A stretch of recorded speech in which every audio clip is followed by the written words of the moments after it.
રાજકોટનો પહેલો 3 layer iconic bridge Kataria ચોકડી ઉપર બનાવવામાં આવશે।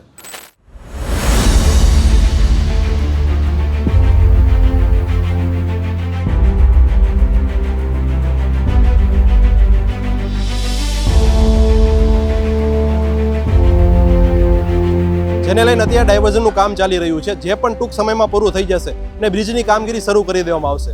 આ મામલે વોઇસ ઓફ ડે મીડિયા સાથે મ્યુનિસિપલ કમિશનર તુષાર સુમેરા દ્વારા ખાસ વાતચીત કરવામાં આવી હતી અને ડાયવર્ઝન વિશે વિગત પણ આપવામાં આવી હતી કે કટારિયા બ્રિજનું અમે ખાતમુહૂર્ત પછી જે ડાયવર્ઝનના કામ કર્યા છે, you should go and C. જે બે તો ત્યાં પેલા નાના આપણા બ્રિજ આટલા દિવસની અંદર તૈયાર થઈ ગયા। એક તો આખા હું આપણે જણાવતા આનંદ થાય કે એવા તો નવા રોડ ઊભા થઈ ગયા કે વિસ્તારનો વિકાસ ઉપર આ ડાયવર્ઝન અસર કરશે સરસ। કે આ તો અત્યારે ભલે બ્રિજ બને છે ત્યાં સુધી, બાકી એક નવી કનેક્ટિવિટી આખા વિસ્તારોમાં ઊભી થઈ ગઈ। અમુક જગ્યાએ દબાણો તોડીને આખા બ્રિજ ઊભા કરવામાં આ પતાવ્યું।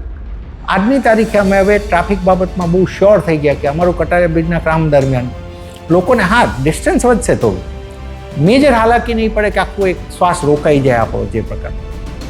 અને હવે અમે જે સ્પીડ ઉપર હવે કામ લઈ રહ્યા છે, હવે અમે ડે ટુ ડે, કારણ કે અમારા કોર્ડિનેશન ઇસ્યુઝ, અમારા ડાયવર્ઝન ઇસ્યુઝ અમે પૂર્ણ કર્યા। આ રીતે હવે થોડું જેમ ચોમાસાનું આપ કહો છો એમ હવે અમે જરા એ રીતે પણ ફોકસ કરી રહ્યા છીએ કે not even a single hour should be wasted which can be utilise. જે ઉપયોગ થઈ શકતો એવો 1 કલાકે વેસ્ટ નહીં કરવો, જેમાં નથી થઈ શકતું એમાં ખોટું સાહસ નહીં કરવું।